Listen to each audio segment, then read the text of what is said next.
pagi jelang siang. Bapak Kepala Sekolah yang kami hormati, Bapak Ibu Dewan Guru yang kami hormati,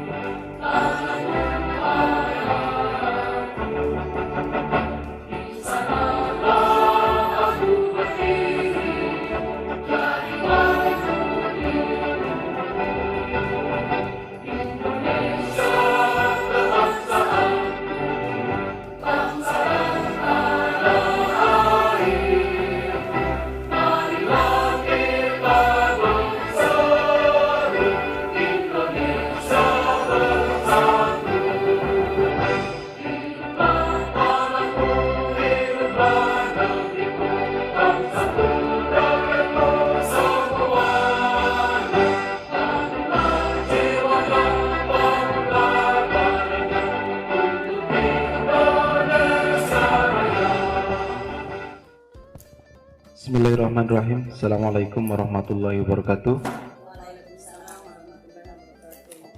Bapak Ibu Dewan Guru SMP Negeri 4 yang saya hormati, CGP Angkatan 8 yang saya banggakan. Pertama-tama kita mengajarkan puji syukur kehadirat Allah Subhanahu wa taala.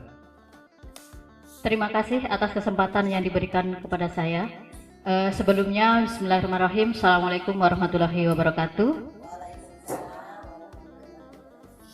Yang saya hormati Bapak Kepala Sekolah SMP Negeri 4 Wasile, yang saya hormati rekan-rekan teman guru yang ada di Sekolah SMP Negeri 4 Wasile, beserta teman-teman CGP Angkatan 8 yang saya sangat banggakan.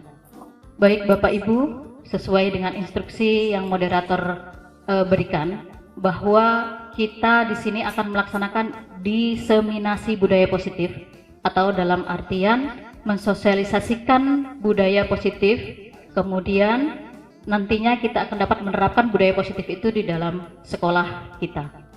Baik Bapak Ibu, sebelumnya saya perkenalkan tim kami yang sudah dipaparkan oleh moderator juga tadi, bahwa kita ada 4 CGP Angkatan 8 ini karena berada pada satu sekolah. Olehnya itu penyampaian materi konsep inti pada budaya positif ini akan dipanelkan, atau dalam artian akan dibagi menjadi 4 bagian dengan sistem atau konsep yang sudah ada di budaya positif itu sendiri. Adapun pelaksanaan kegiatan ini bertujuan yaitu terwujudnya keyakinan sekolah atau kelas guna terciptanya lingkungan belajar yang aman dan nyaman. Ini secara umum. Nah, kemudian selain daripada tujuan yang sudah disampaikan oleh Bapak Moderator tadi sebagai pemenuhan tugas untuk kami bisa memenuhi tugas yang berada di LMS, ini juga menjadi tujuan inti kita untuk bisa melaksanakan budaya positif di lingkungan sekolah. Di sesi pertama ini saya kebagian pada teori konsep budaya positif, yaitu dengan judul disiplin positif dan nilai kebajikan universal. Kemudian yang kedua, motivasi perilaku manusia.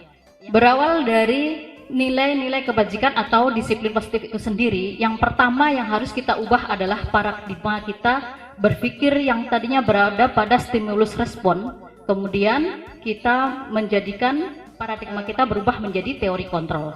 Nah, seperti yang disemakan oleh Shephen R. Convey atau dalam bukunya Principle Centered Leadership 1991 ini mengatakan bahwa bila kita ingin membuat kemajuan perlahan, sedikit-sedikit ubahlah sikap atau perilaku Anda. Namun bila kita ingin memperbaiki cara-cara utama kita, maka kita perlu mengubah kerangka acuan kita.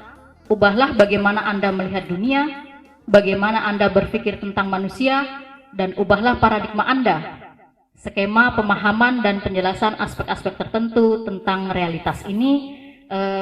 Salah satu pakar yaitu Stephen ini mengatakan seperti yang saya bacakan tadi. Nah, ini Bapak Ibu, yang pada awalnya kita selalu berada pada paradigma stimulus respon. Nah, ini yang akan kita ubah. Kita akan berada di teori kontrol. Nah, olehnya itu Bapak Ibu, paradigma ini perlu kita ketahui bersama. Nah, stimulus kontrol itu seperti apa? Nah, ini misalkan ada pernyataan realitas kebutuhan kita sama. Kita selalu berpikir bahwa manusia itu mempunyai kebutuhan yang sama. Tetapi kalau teori kontrol mengatakan realitas kebutuhan kita itu berbeda. Orang lain bisa mengontrol saya, tetapi teori kontrol mengatakan hanya Anda yang bisa mengontrol diri Anda. Selanjutnya, saya bisa mengontrol orang lain. Kemudian teori kontrol mengatakan Anda tidak bisa mengontrol orang lain. Selanjutnya, pemaksaan ada pada saat bujukan gagal. Tetapi teori kontrol kolaborasi dan konsensus menciptakan pilihan-pilihan baru. Yang terakhir, model berpikir menang atau kalah. Nah, teori kontrol model berpikir menang-menang. Nah, ini ya Bapak Ibu. Jadi perbedaannya kalau kita lihat jelas ada dari paradigma stimulus respon menuju ke teori kontrol. Nah, yang akan kita terapkan nantinya adalah menggunakan paradigma teori kontrol. Sekarang kita lihat makna kata disiplin. Kita kaitkan dengan pemikiran KHD. KHD menyatakan bahwa untuk mencari kemerdekaan atau dalam konteks pendidikan pada saat ini dan untuk menciptakan murid yang merdeka, syarat utamanya adalah harus ada disiplin yang kuat. Disiplin yang dimaksud adalah disiplin diri yang memiliki motivasi internal, sedangkan kata merdeka artinya tidak hanya terlepas dari perintah, akan tetapi cakap buat memerintah diri sendiri. Sedangkan makna kata disiplin menurut Diane, arti dari kata disiplin ini juga berkonotasi dengan disiplin diri murid-murid. Socrates dan Plato juga mengatakan, disiplin diri dapat membuat seseorang menggali potensinya menuju kepada sebuah tujuan yang dihargai dan bermakna. Dengan kata lain, disiplin diri juga mempelajari bagaimana cara kita mengontrol diri dan menguasai diri untuk memilih suatu tindakan yang mengacu pada nilai-nilai yang kita hargai. Dengan kata lain, seorang yang memiliki disiplin diri berarti mereka bisa bertanggung jawab terhadap apa yang dilakukannya karena mereka mendasarkan tindakan mereka pada nilai-nilai kebajikan universal.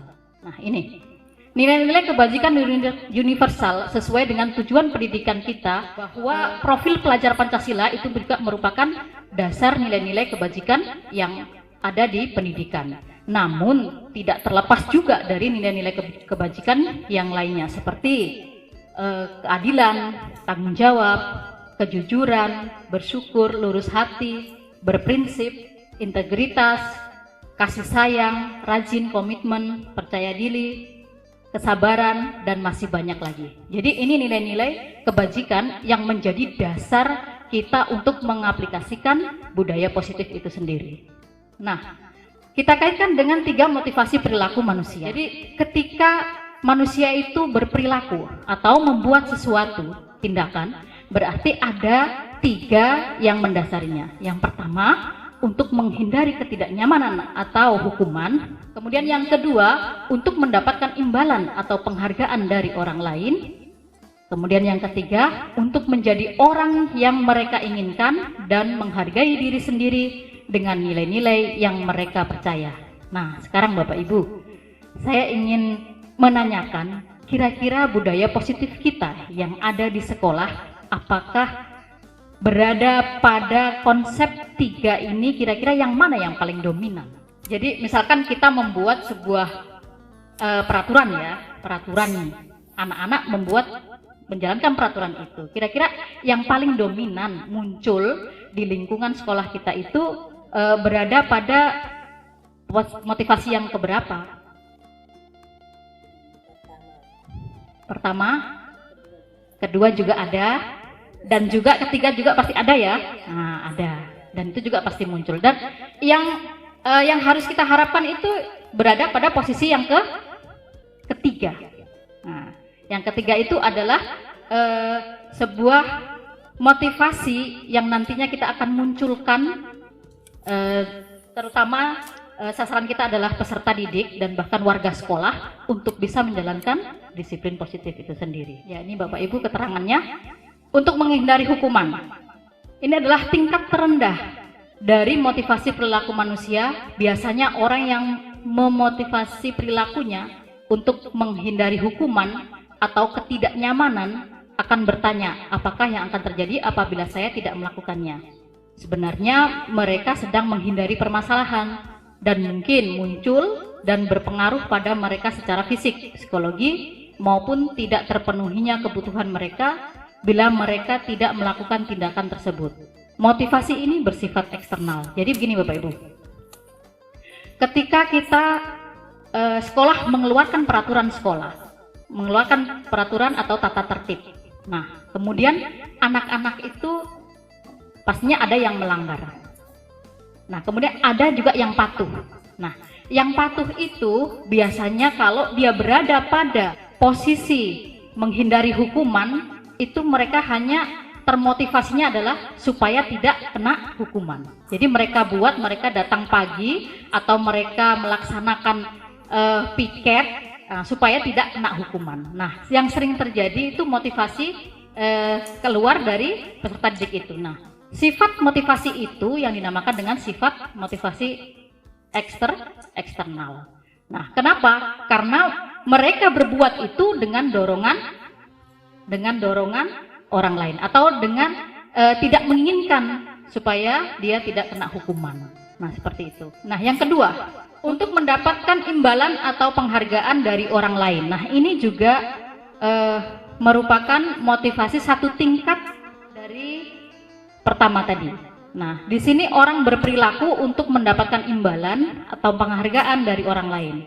Orang yang motivasi ini akan bertanya, apa yang saya akan dapatkan apabila saya melakukannya. Nah, mereka melakukan sebuah tindakan untuk mendapatkan pujian dari orang lain dan menurut mereka penting dan mereka letakkan dalam dunia berkualitas mereka. Mereka juga melakukan sesuatu untuk mendapatkan hadiah, pengakuan, atau imbalan.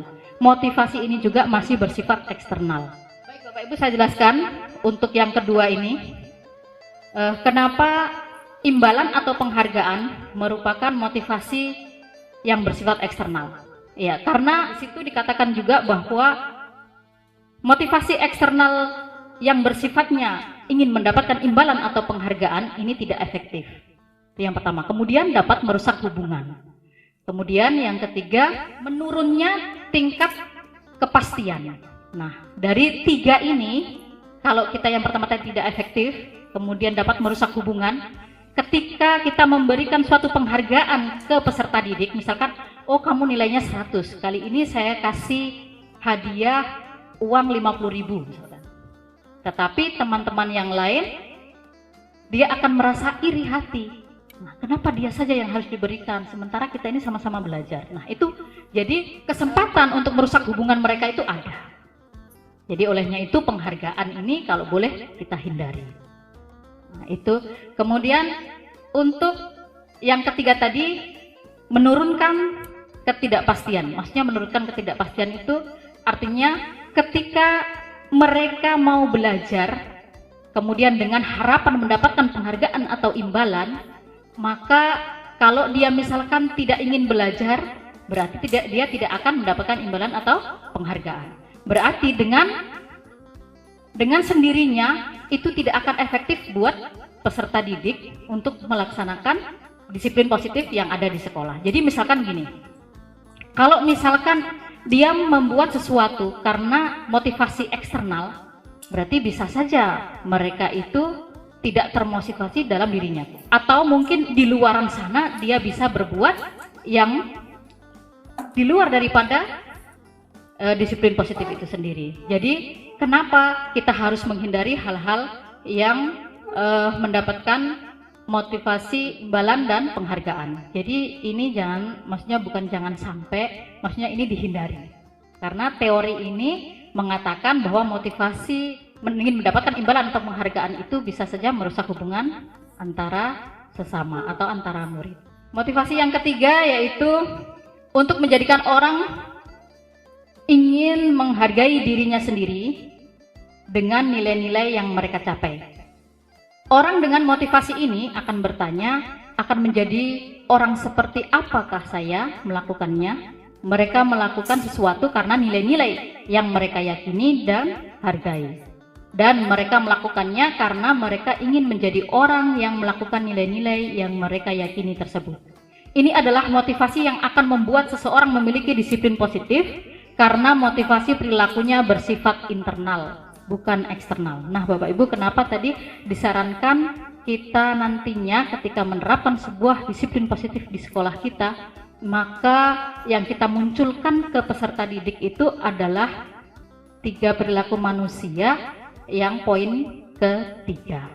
Kenapa? Karena motivasi yang berada pada posisi 3 ini adalah motivasi yang datang dari dirinya sendiri dengan bersandarkan nilai-nilai kebajikan. Nah, nilai-nilai kebajikan tadi sudah diterangkan di awal bahwa ada juga nilai kebajikan yang berada di profil pelajar Pancasila. Jadinya ketika kita mengendingkan sebuah hasil daripada murid itu sesuai dengan tujuan pendidikan nasional. Tentunya profil pelajar Pancasila. Ya, itulah Bapak Ibu penyampaian saya untuk 2 materi. Selanjutnya akan dilanjutkan dengan materi selanjutnya, yaitu keyakinan kelas yang akan disampaikan oleh teman saya, Ibu Sumarni Latani. Pada Ibu saya persilahkan. Oke, terima kasih atas kesempatan yang diberikan kepada saya. Yang saya hormati Bapak Kepala Sekolah SMP Negeri 4 Wasile, teman-teman CGP Angkatan 8 Halmahera Timur yang saya hormati, para teman-teman rekan sejawat yang sempat hadir pada kesempatan hari ini. Izinkan saya untuk menyampaikan materi yang akan saya bawakan. Materi yang saya lanjutkannya adalah menyangkut dengan keyakinan kelas. Nah, perlu kita ketahui bahwa disiplin positif yang sudah disampaikan oleh Ibu pemateri tadi, itu salah satu untuk bisa tercapai adalah kita membuat suatu keyakinan kelas atau kesepakatan kelas. Jadi di sini kalau kita melihat untuk apa sih keyakinan kelas itu, sehingga kalau kita melihat keyakinan kelas merupakan metode untuk menimbulkan kembali disiplin positif yang didasari oleh motivasi dari dalam diri. Nah, tadi juga sudah dijelaskan bahwa ada 3 motivasi perilaku manusia. Ada 3. Nah, di sini pada keyakinan kelas itu dia mengarah pada motivasi diri atau motivasi intrinsik. Nah, keyakinan kelas atau kepercayaan lebih bersifat abstrak dan pada peraturan tatanan yang lebih rinci dan konkret. Kemudian, keyakinan kelas berupa pernyataan-pernyataan universal yang dibuat dalam bentuk kalimat positif dan mudah diingat dan dipahami oleh semua warga sekolah atau kelas. Dengan adanya keyakinan kelas diharapkan dapat mewujudkan tujuan pendidikan yang berorientasi kepada profil pelajar Pancasila. Di sini pada keyakinan kelas itu, guru berperan dalam mewujudkan terbentuknya keyakinan sekolah atau keyakinan kelas dengan kesepakatan antara guru dan murid selama proses pembelajaran di kelas atau di sekolah. Menurut dosen, sebuah keyakinan lebih memotivasi dalam diri atau disebut dengan motivasi intrinsik. Jadi, pada keyakinan atau prinsip dasar yang diciptakan dan disepakati bersama para warga kelas, maka terbentuklah keyakinan kelas. Nah, penyatuannya bagaimana? Pemikiran dan nilai-nilai kebajikan atau prinsip-prinsip universal yang disepakati bersama secara umum atau secara universal terlepas dari latar belakang suku, negara, maupun bahasa dan agama. Itu disebut dengan keyakinan.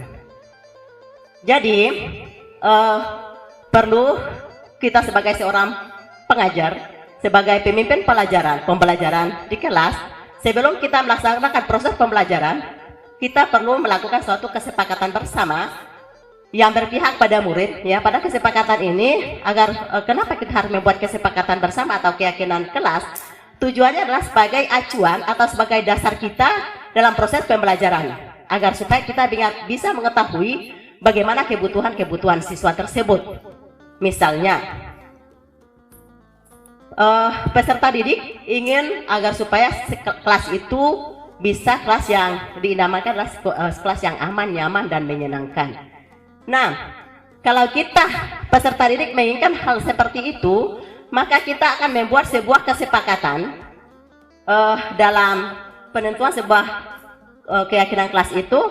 Jadi yang kelas yang diinginkan adalah kelas yang aman, nyaman, menyenangkan. Berarti ada ada faktor dukungan-dukungannya, misalnya ada infopusnya, kemudian ada pengeras suaranya, kemudian ada whiteboardnya, ada kelas yang misalnya ada taplak mejanya dan lain sebagainya. Nah, itu yang diinginkan oleh peserta didik. Nah, kalau begitu, kalau memang diinginkan peserta didik seperti itu, apa yang akan kita lakukan nantinya? Fasilitas ada, fasilitas tersebut kita perlu jaga, ya, agar supaya kelas itu bisa tertata dengan rapi, terjaga dengan rapi, terjaga dengan indah. Maka tidak ada misalnya ya coretan-coretan, berarti kita harus buat suatu kesepakatan. Oh, ketika kelas ini dia aman, nyaman, bersih yang kalian inginkan, maka kita perlu ada kesepakatan. Apa-apa yang sudah kita pakai, misalnya kursi, meja, taplak meja, laptop dan lain sebagainya, kita harus berikan suatu kesepakatan supaya apa? Terjaga. Jadi dari kesepakatan-kesepakatan itu, ya, kita bisa tuangkan dalam merumuskan keyakinan kelas, ya, merumuskan keyakinan kelas. Jadi yang pertama, ya, bagaimana merumuskan keyakinan kelas? Nah, cara merumuskan keyakinan kelas adalah ya, siswa menuliskan keyakinan yang mereka inginkan. Jadi yang mereka inginkan seperti yang tadi saya bilang, mereka menginginkan supaya kelas itu aman, nyaman, dan menyenangkan. Berarti nanti mereka tulis seperti kemarin kita sudah ada pendampingan itu, bagaimana kita buat dalam kertas itu, kemudian kita tempel. Kemudian yang berikutnya adalah guru dan siswa mengulas keyakinan yang telah ditulis. Yang ketiga, guru dan siswa memiliki keyakinan yang penting. Yang keempat, mengubah keyakinan kelas menjadi kalimat yang positif. Dan yang kelima, mengecek dan menyepakati keyakinan kelas. Jadi, guru dan siswa memiliki keyakinan yang penting. Misalnya ada 20 orang, kemudian mereka tempel, ya tinggal kita memilih. Jadi cara bagaimana kita mau membuat keyakinan kelas itu, jadi kita memberikan penjelasan tentang keyakinan kelas dulu, ya. Jadi ketika guru masuk dalam kelas, kita memberikan penjelasan tentang keyakinan kelas. Setelah itu kita menanyakan kepada mereka apa yang mereka inginkan. Mereka sampaikan lewat kertas itu, atau bisa kalau misalnya tidak kertas, boleh kita tulis di papan. Kemudian yang berikutnya kita memilah mana-mana yang misalnya ada yang tulisannya misalnya ada kalimat yang sama. Misalnya kata saya menginginkan kelas yang aman. Ada lagi misalnya urutan yang ke-30, saya menginginkan sekolah yang aman, nyaman, dan seterusnya. Berarti kita pilih-pilih dia. Kalau memang hal itu dia sama, ada kalimat-kalimat yang sama, maka tinggal kita, oh ini adalah sama, kita gabungkan saja. Kemudian yang berikutnya, dalam keyakinan kelas itu kita buat jangan terlalu banyak, supaya tujuannya apa? Siswa itu bisa menghafal atau bisa memahami. Jangan kita buat seperti aturan yang kemudian misalnya saya lihat kayak kesiswaan dulu-dulunya membuat satu lembar kertas itu sampai 25 atau 30 aturannya. Nah, dalam pembuatan keyakinan kelas itu cukup 5 atau 6 poin saja. Tujuannya apa? Supaya siswa itu bisa paham. Ya, bisa memahami dan bisa menjalankan. Bukan hanya sekedar memahami, tapi bisa menerapkannya juga. Kemudian mengubah keyakinan kelas menjadi kalimat yang positif. Nah, jadi ketika peserta didik menuliskan misalnya kalimat yang positif, mengubah keyakinan kelas yang tadi, keyakinan yang mereka tulis itu menjadi kalimat yang positif. Ya, ini menyusun kesepakatan atau keyakinan kelas. Nah, pertama misalnya keyakinan kelas yang mereka tulis, ya, jangan terlambat misalnya. Nah, bagaimana kalau kalimat positifnya? Jadi kita ubah dalam bentuk keyakinan kita dalam bentuk kalimat yang positif. Maka di sini kalau kita lihat jangan terlambat, artinya menginginkan bahwa di dalam kelas itu harus kita betul-betul penerapan untuk disiplinnya bagus sehingga kelas yang aman dan nyaman itu yang diimpikan. Maka di situ misalnya peserta didik menuliskan jangan terlambat kesepakatan kelasnya. Nah, bagaimana kita ubah dalam bentuk kalimat positif? Berarti datanglah tepat waktu. Apa yang diyakini peserta didik? Dia yakini, ya, diyakini peserta didik. Oh, ternyata kalimat positif untuk datang tepat waktu adalah keyakinan atau nilai universal atau kebajikan universal yang ada pada diri dia adalah diyakini bahwa itu tentang disiplin. Kemudian berikutnya menyangkut dengan, ya, misalnya dia karena dia menginginkan lingkungan yang nyaman dalam kelasnya, jangan buang sampah sembarangan misalnya, ya. Nah, bagaimana kalimat positifnya? Buang sampah pada tempatnya. Itu keyakinan kelas atau nilai kebajikan universalnya apa? Berarti tentang kebersihan. Selanjutnya, ya, misalnya ini, ya, ada contoh lagi, jangan membuli teman. Bagaimana supaya kelas itu aman nyaman, tidak ada masalah? Berarti salah satunya juga jangan membuli teman. Kalimat positifnya adalah anti bullying. Kemudian di situ ada saling menghargai, saling menghormati. Kemudian ada karakternya juga di situ. Itulah cara penyusunan kesepakatan keyakinan kelas. Kemudian yang kelima, keyakinan kelas itu perlu ditinjau kembali ketika mengecek dan menyepakati keyakinan kelas. Jadi keyakinan kelas yang dibuat itu harus kita sepakati bersama. Kalau perlu ada tanda tangannya. Supaya ternyata ketika siswa itu melanggar atau siswa itu orang bilang lalai dalam kesepakatan kelas, maka ada misalnya kita berikan bukan hukuman tapi konsekuensi, misalnya seperti itu. Nah, misalnya mencoret-coret di meja ya. Kalau kamu mencoret-coret di meja, bagaimana konsekuensinya? Bagaimana kalau buang sampah di kelas? Bagaimana konsekuensinya? Seperti itu. Jadi mungkin itu yang menjadi bagaimana menyusun keyakinan atau kesepakatan kelas. Pemantikan berikutnya, mengapa adanya keyakinan kelas penting untuk terbentuknya disiplin positif. Nah, kalau kita lihat tadi sudah diuraikan juga banyak oleh ibu lain. Karena dengan adanya keyakinan kelas diharapkan dapat meningkatkan kedisiplinan murid, yakni disiplin diri yang muncul dari dalam diri. Mulanya, upaya dalam mewujudkan budaya positif di sekolah yang berpihak pada murid adalah harus diawali dengan membentuk lingkungan kelas yang mendukung, yaitu dengan menyusun kesepakatan kelas yang efektif menjadi suatu keyakinan kelas, sehingga dapat membantu dalam pembentukan budaya disiplin di sekolah. Mungkin saja yang perlu saya sampaikan, lebih dan kurangnya mohon maaf apabila ada kata dan salah, saya mohon maaf. Nanti sebentar ada sesi pertanyaan ketika selesai semua dari teman-teman CGP. Terima kasih. Assalamualaikum warahmatullahi wabarakatuh.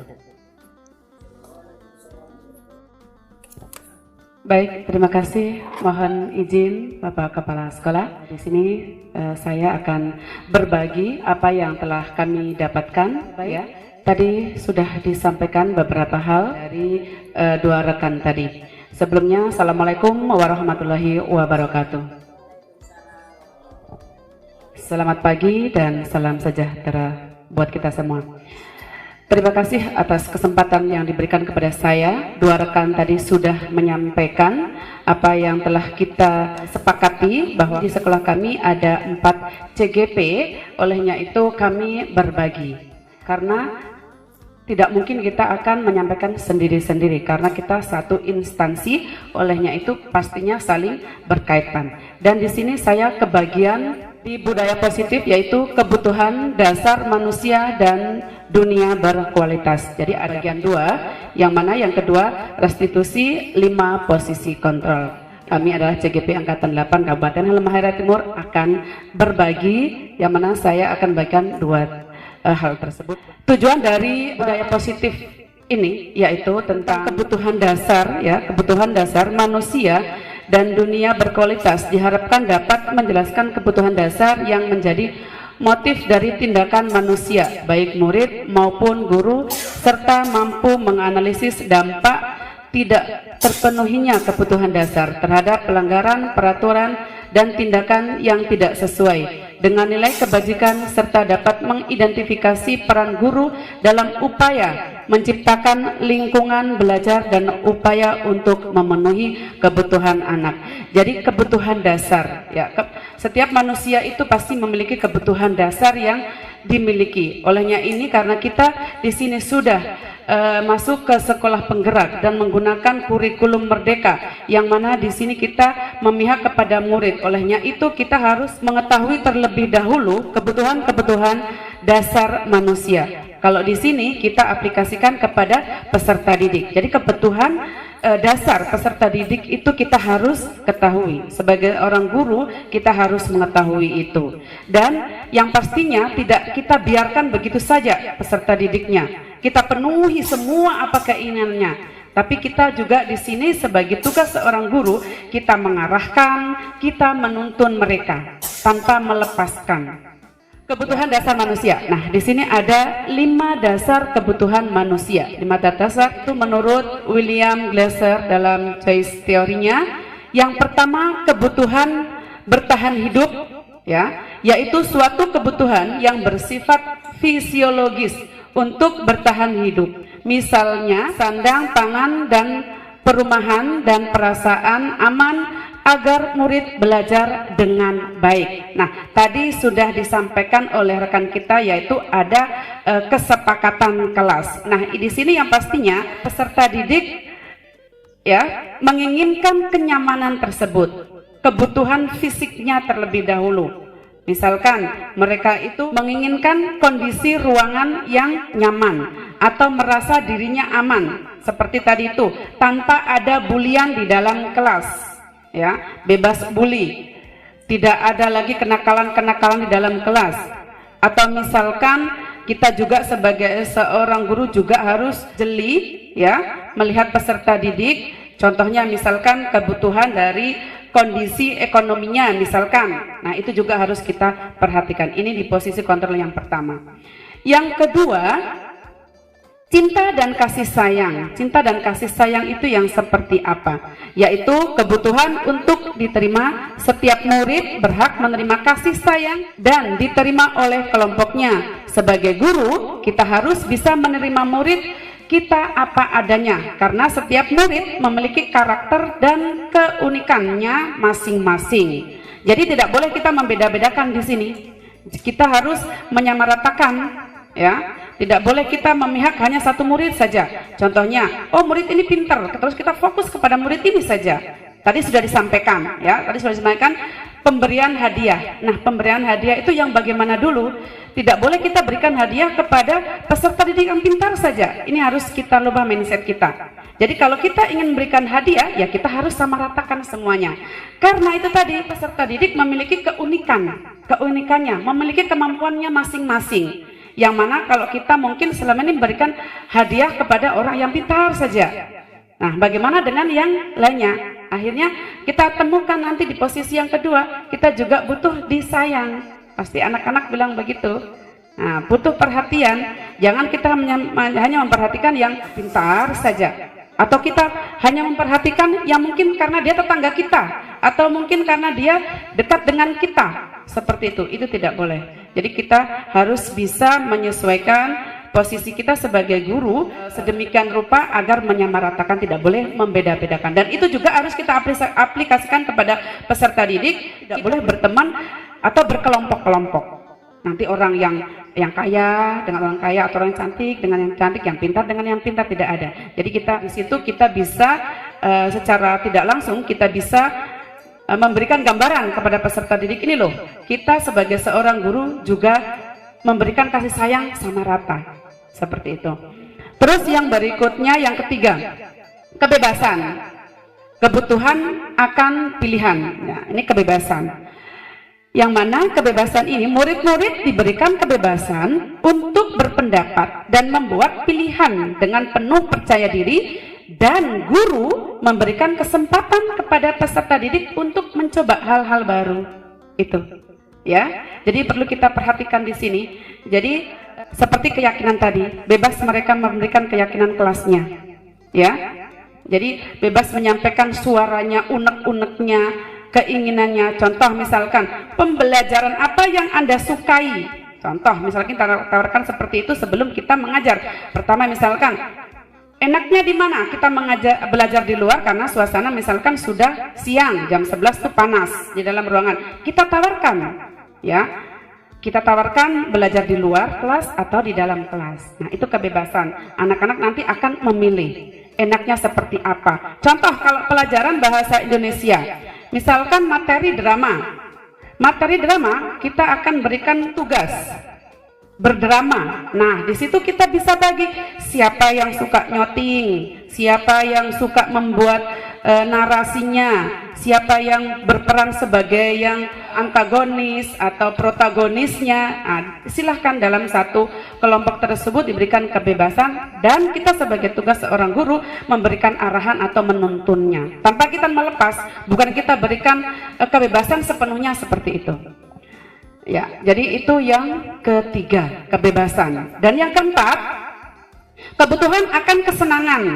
Murid harus merasa senang dalam belajar, guru harus dapat menciptakan pembelajaran yang menyenangkan dan berpihak kepada murid. Harus kita tanda kutip di sini, berpihak kepada murid. Berpihak kepada murid, ya, tetapi maksudnya jangan terlalu dalam memahami tentang berpihak kepada murid, atau kita terlalu mengikuti semuanya. Seperti yang saya sampaikan tadi, mengikuti semua, tetapi kita kontrol juga, kita tuntun mereka, kita arahkan mereka. Itu. Jadi bukan kok kesenangan yang negatif, yang pastinya di sini yang positif. Enaknya seperti apa belajarnya ditawarkan. Dan yang terakhir ada kebutuhan akan penguasaan. Setiap murid mempunyai kebutuhan untuk merasa kompeten menjadi siswa yang terampil. Ya, alhamdulillah di SMP Negeri 4 sini sudah banyak peserta didik yang terampil seperti yang disampaikan oleh perwakilan orang tua kemarin itu, bahwa yang mana dulunya anak ini ketika di sekolah dasar kurang kreatif, sedangkan setelah masuk di SMP Negeri 4 dia sudah mulai mengkreasikan, mengeluarkan keunikan dalam dirinya, mengeluarkan inspirasi-inspirasi atau kelebihan-kelebihannya, kreativitasnya. Contohnya, dia ini tidak pernah belajar tentang mengedit foto. Bagaimana kok dia bisa secanggih itu mengedit fotonya? Belajar dari mana? Nah, itu kita menggali kemampuan-kemampuan peserta didik. Jadi kebutuhan akan penguasaan. Setiap murid mempunyai kebutuhan untuk merasa kompeten menjadi siswa yang terampil. Jadi dari kelima ini kita sebagai seorang guru harus bisa mengontrol juga, harus kita memberikan kepercayaan juga terhadap peserta didik. Baik, itulah tadi 5 kebutuhan dasar manusia. Nah, sekarang kita masuk kepada tujuan pembelajaran 5 posisi kontrol. Ya, jadi dari hasil pembelajaran ini tujuannya yaitu setelah mempelajari materi tentang retribusi, 5 posisi kontrol ini diharapkan dapat melakukan refleksi atas praktik disiplin yang dijalankan selama ini dan dampaknya untuk murid saat menerapkan disiplin retribusi di posisi manajer, minimal pemantau agar dapat menghasilkan murid yang bertanggung jawab, mandiri dan merdeka, dan dapat menganalisis secara kritis, reflektif, dan terbuka atas penemuan diri yang didapatkan dari mempelajari 5 posisi kontrol. Cara mengontrol diri sebagai seorang guru, yang mana kita sebagai seorang guru itu ada ya sebagai penghukum, pembuat orang merasa bersalah, ya, sebagai teman, pemantau, dan manajer. Yang pastinya posisi kontrol mana yang Bapak Ibu akan jalankan. Perhatikan di sini sebelumnya, jika motivasi itu guru berbuat, ya, motivasi eksternal dan motivasi instruksinya di sini ada, yaitu kalau motivasi eksternal identitas gagal, perilaku kontrol legislatif. Jadi sebagai penghukum di sini menghardik, menunjuk-nunjuk, menyakiti, menyindir. Nah, kalau sebagai pembuat orang merasa bersalah, berceramah, menunjukkan kekecewaan mendalam. Sebagai teman, membuat alasan-alasan untuk murid-muridnya. Dan sebagai pemantau, menghitung dan mengukur. Sedangkan sebagai manajer, ya, mengajukan pertanyaan-pertanyaan dan seterusnya. Saya rasa Bapak Ibu sudah paham dengan 5 kontrol posisi kontrol ini, ya. Bagaimana cara kita mengontrol diri. Intinya bagaimana kita mengontrol diri kita sebagai seorang guru dalam menghadapi setiap permasalahan-permasalahan dari peserta didik tersebut. Pastinya Bapak Ibu juga bisa melihat, oh iya, seharusnya saya seperti apa, ya, dari 5 kontrol tersebut. Baik Bapak Ibu, mohon maaf jika ada kekurangan dan dari saya, baik kata maupun tingkah laku saya. Saya mohon maaf jika ada kekurangan dari apa yang telah saya sampaikan, karena masih ada pemateri berikutnya yaitu Bapak Haris Ar-Rahman. Baik, mungkin itu saja yang bisa saya sampaikan dari 2 budaya positif yang sudah saya sampaikan kepada Bapak Ibu. Mohon izin, terima kasih. Wassalamualaikum warahmatullahi wabarakatuh. Selanjutnya kami persilakan kepada Bapak Haris Ar-Rahman. Bismillahirrahmanirrahim. Assalamualaikum warahmatullahi wabarakatuh. Yang terhormat Kepala SMP Negeri 4 Wasile, Ibu Wakil Kepala Sekolah SMP Negeri 4 Wasile, dalam hal ini juga adalah CGP Angkatan 8, Bapak Ibu guru rekan sejawat SMP Negeri 4 Wasile yang sama-sama saya hormati. Mungkin paparan yang disampaikan oleh ketiga teman saya tadi, saya adalah bagian yang terakhir, yaitu pada posisi segitiga restitusi. ya teman-teman yang sudah sampaikan tadi bahwa semuanya budaya positif yang disampaikan, mungkin saya punya ini pada tahap penyelesaian masalah, ya. Dalam hal ini segitiga restitusi, ya. Sebelum kita ke segitiga restitusi, ada 3 teori, yaitu hukuman, konsekuensi, dan restitusi. Yang selama ini kita terapkan adalah kebanyakan di posisi hukuman, ya. Apalagi kita belum di sekolah penggerak, kebanyakan saya sendiri sebagai siswan pada posisi itu yang saya ambil.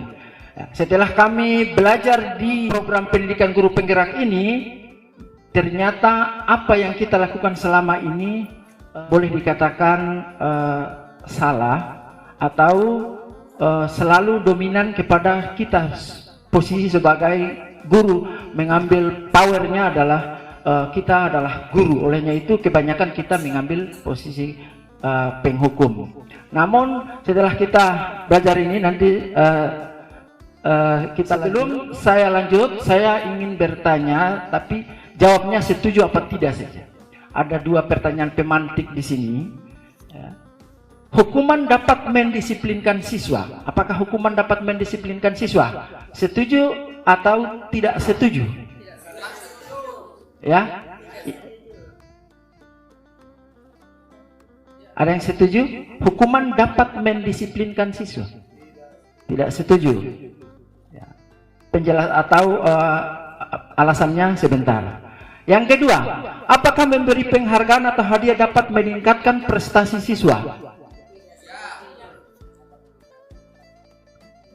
Ya, terima kasih. Ada yang setuju, ada yang tidak setuju. Ya. Apa itu segitiga restitusi? Seharusnya ada segitiganya di situ. Oke, segitiga restitusi adalah proses menciptakan kondisi bagi murid untuk memperbaiki kesalahan mereka, sehingga mereka bisa kembali pada kelompok mereka dengan karakter yang lebih kuat. Pada posisi ini, restitusi ini, kita diarahkan atau diajarkan kita ke ini, penyelesaian masalahnya ke restitusi. Kan ada 3 tadi itu, hukuman, konsekuensi, dan restitusi. Hukuman dan konsekuensi sudah dijelaskan tadi oleh teman rekan sejawat teman CGP. Ini 3 jurus segitiga restitusi, ya. 3 langkah biasanya kita pakai ini. Yang pertama, kita menstabilkan identitas. Yang kedua, validasi tindakan yang salah, dan yang ketiga, menanyakan keyakinan. Ya, keyakinan seperti yang di materi yang dibawakan atau budaya positif yang dibawakan oleh Ibu Sumarni tadi, ya, yaitu kita harus menanyakan keyakinan, dan keyakinan itu yang kita harus tanya kepada mereka. Ya. Contoh kalimat menstabilkan identitas, ya. Di sini saya tampilkan ada 2 saja. Apabila ada masalah siswa, ya, kita selama ini ternyata kita sudah buat, cuma kita tidak tahu namanya, ya. Saya juga, ternyata saya sebagai siswa saya sudah pernah melaksanakan ini. Saya belajar ini lewat program pendidikan guru penggerak. Padahal namanya ini, ya, namanya restitusi. Contoh kalimat menstabilkan identitasnya, ya, kita sudah buat. Namun kita tidak tahu namanya. Yaitu pasti kita tanya, ya. Setiap orang pasti melakukan kesalahan. Apabila ada siswa ada masalah, kita menstabilkan emosinya dulu. Toh kita jangan menjudge dia bahwa anak ini bikin begini, ya, seperti video yang ditampilkan oleh Ibu Ia kemarin, ya, peran posisi kontrolnya. Kemudian kamu bukan satu-satunya yang pernah melakukan masalah atau hal ini. Banyak kok. Pak Guru juga pernah berbuat kesalahan. Itu posisi pada kita menstabilkan emosinya, identitasnya, ya. Contoh kalimat validasi tindakan yang salah, ya.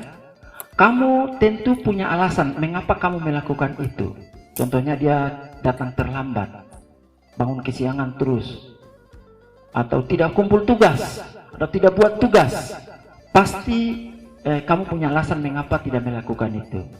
Nah, hal ini kan hanya kita membantu siswa untuk mencari solusi, ya. Membantu siswa untuk mereka mencari solusinya sendiri. Setelah itu mereka kan tidak akan mengulangi lagi. Kalau hukuman, mereka akan menyimpan dendam dan ketidakjujuran. Mereka akan banyak bohong sama kita kalau kita pakai teori hukuman. Oke, kemudian berikut, ya, contoh kalimat Yang terakhir yaitu menanyakan keyakinan ya, yaitu keyakinan kelas apa yang telah kita sepakati seperti tadi yang disampaikan oleh Ibu Marni ya. Kalau peraturannya jangan datang terlambat ya. Peraturan itu kalau itu kalimat negatif, dilarang datang terlambat.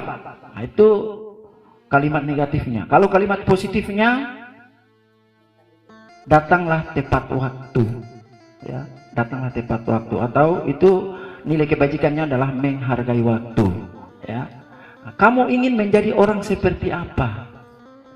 Kalau permasalahannya, jadi kita panggil mereka ya, kebanyakan siswa atau wali kelas biasanya kita harus menggunakan ini pola restitusi ini ya. Kita stabilkan identitasnya dulu, kemudian validasi tindakan yang salah, kemudian menanyakan keyakinan apa yang kamu sudah langgar nak ya. Oke, mungkin terakhir, jadi saya punya sedikit singkat saja. Berikutnya, ini baru ada segitiganya ya. Contoh segitiganya ini seperti ini, segitiga restitusinya ya. Jadi kalimat yang pinggir-pinggirnya itu tadi saya sudah sampaikan tadi ya. Cuman supaya ini segitiganya seperti apa. Padahal contoh segitiga restitusinya dia punya simbolnya seperti ini. Ternyata jadi mudah-mudahan kita bisa menyelesaikan masalah menggunakan teori segitiga restitusi ini. Ini akan membuat siswa itu jujur sama kita dan mereka tidak mengulangi lagi karena mereka sudah menemukan solusinya. Umpamanya, saya tidak akan bangun pagi lagi, bangun siang lagi, saya akan nyetel alarmnya, saya akan tepat waktu, dan saya akan membuat tugas dan saya akan kumpulkan besok Pak. Tapi kalau kita pakai teori hukuman tadi, mereka tetap pertama mereka dendam sama kita, yang kedua mereka akan berbohong sama kita. Seperti itu. Mungkin selanjutnya itu skenario segitiga restitusi ini kemarin saya buat testimoni, ada 2 peserta didik. Saya testimoni kepada 2 peserta didik kelas 9 kemarin, yaitu Deksiana sama Denny Setiawan, yaitu studi kasusnya Deksiana tidak mengumpulkan tugas dan Denny Setiawan tidak mengikuti program latihan mingguan pramuka di hari Jumat sore. Kenapa mereka tidak mengikuti? Dan saya panggil mereka. Disinilah alasan merekanya.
Kalau masih ingat, kira-kira indeks lakto itu sudah sesuai dengan keyakinan kelas atau belum?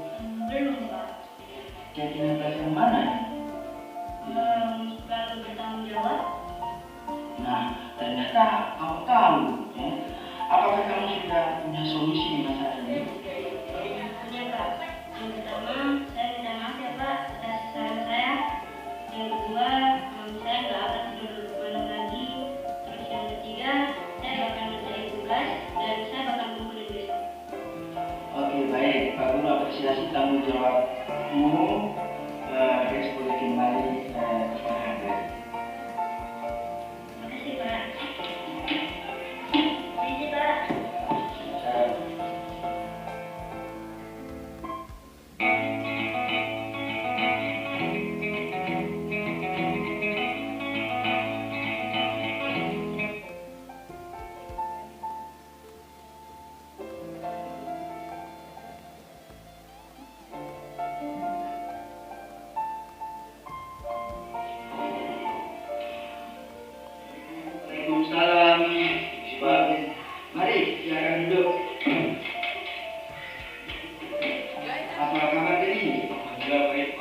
Ya.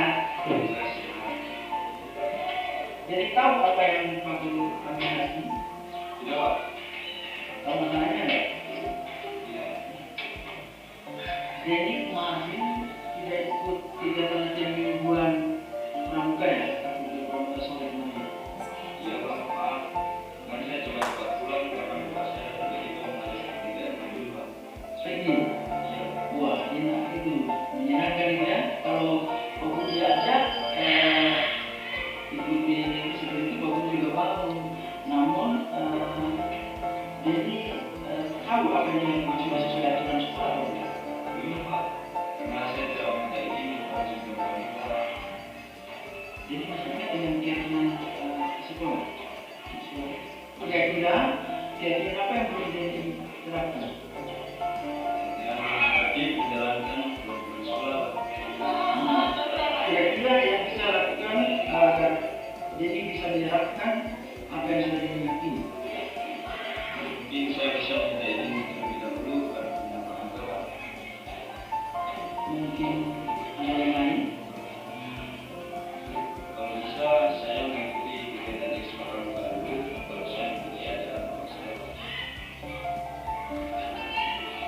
Ya, berarti kamu sudah paham harus tertib aturan sekolah? Ya, Pak, sudah. Dan insya Allah saya mengikuti lagi.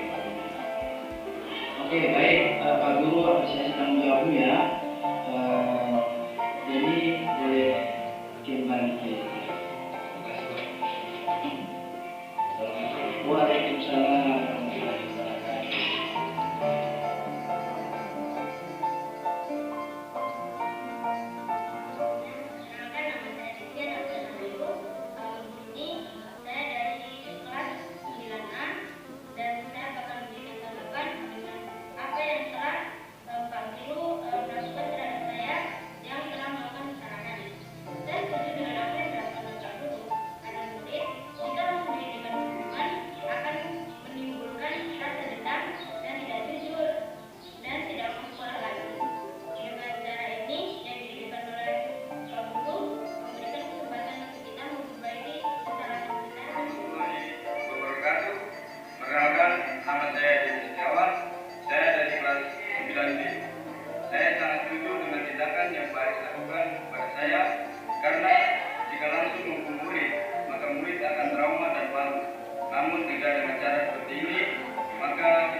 Sedikit testimoni tentang bagaimana penyelesaian masalah kasus yang terjadi di lingkungan sekolah kita, baik itu di dalam proses pembelajaran dalam kelas maupun di ekstrakurikuler ya. Jadi kita menggunakan pola restitusi itu seperti tadi yang disampaikan testimoni tadi, mereka lebih setuju seperti itu. Ketika kita menggunakan teori hukuman, tadi mereka bahwa akan saya disuruh lari keliling lapangan, saya disuruh ini, suruh itu. Berikutnya lagi mereka tidak akan jujur sama kita. Olehnya itu kita mencoba pakai teori restitusi segitiganya, ya kita validasi tindakan yang salah, kemudian identitasnya, kemudian kita bertanya keyakinan merekanya, kelasnya ya, yang mudah-mudahan dengan penyelesaian kasus seperti ini ya, mudah-mudahan siswa dengan sendirinya mereka mampu menemukan solusi mereka sendiri. Kenapa mereka tidak bangun ya, seperti kasus Dex, dia kan main TikTok sampai jam 12 karena larut malam, ngantuk di kelas dan tidur dan tidak mengumpulkan tugas. Solusinya tadi, saya tidak akan tidur lagi, saya akan minta maaf dan saya akan buat tugas dan saya akan kumpulkan besok. Begitupun Denny, dia harus mengikuti program pramuka dulu baru mengikuti ajakan ayahnya. Seperti itu. Mungkin ini teori yang kami dapati di program guru penggerak dan kami sudah tahu bahwa ternyata solusinya seperti itu. Insya Allah kami akan terapkan sesuai dengan visi kami sebagai guru penggerak. Insya Allah kita jalankan supaya impian kami sebagai guru penggerak di Sekolah Impian SMP Negeri 4 Wasile bisa terwujud atas kerjasama rekan sejawat, kemudian dapat dukungan penuh dari Bapak Kepala Sekolah SMP Negeri 4 Wasile.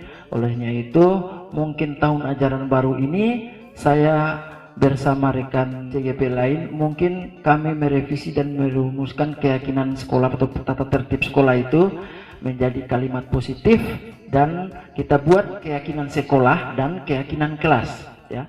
Nah, keyakinan sekolah nanti ditempelkan di papan informasi, dan keyakinan kelas nanti kita akan kesepakatan bersama guru mata pelajaran supaya kita sama-sama menjalankannya. Dan itu juga bukan dari kita ya, dari kita harus meminta pendapat dari peserta didik itu supaya kesepakatan itu lahir dari mereka dan kesepakatan bersama gurunya ya.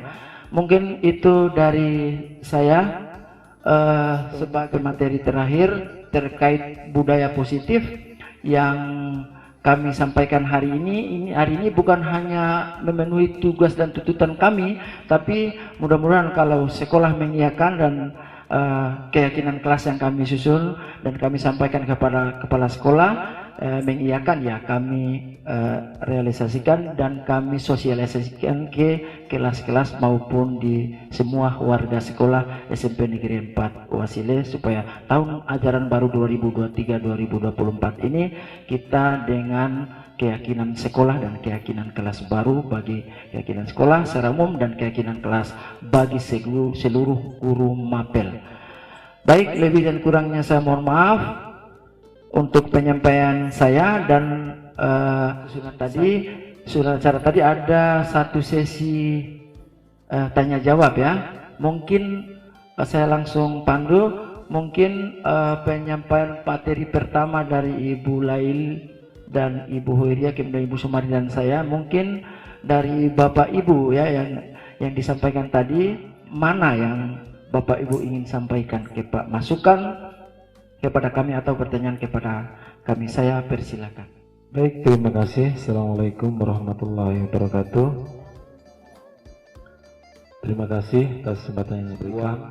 Konsep yang dipaparkan lewat Kemendikbud, artinya bahwa konsep ini sudah teruji atau tervalidasi secara akademis. Satu hal yang ingin saya sampaikan di sini bahwa ini sebenarnya sudah khususnya untuk SMP Negeri 4 bagi saya ini adalah sebuah kekuatan besar, karena ada satu pengajar praktek, guru penggerak yang sudah lulus, dan 4 ini bisa menjadi motornya. Sebagai pribadi tentunya merasa senang, merasa bersyukur bahwa ternyata kita nantinya akan bisa berkolaborasi jauh lebih baik ke depan. Karena dari keyakinan kelas itu memang harus ada yang kita benahi ke depan. Kemudian segitiga restitusi. Nah, jadi di situ tentunya ini semua berawal dari pikiran, karena dari pikiran akan menjadi ucapan, dari ucapan akan menjadi tindakan, dan itu akan kita laksanakan. Mudah-mudahan kita semua sukses mengikuti kegiatan ini, mudah-mudahan menjadi pembelajaran kita semua pada hari ini. Lebih dan kurangnya saya mohon maaf. Billahi taufiq wal hidayah. Wassalamualaikum warahmatullahi wabarakatuh.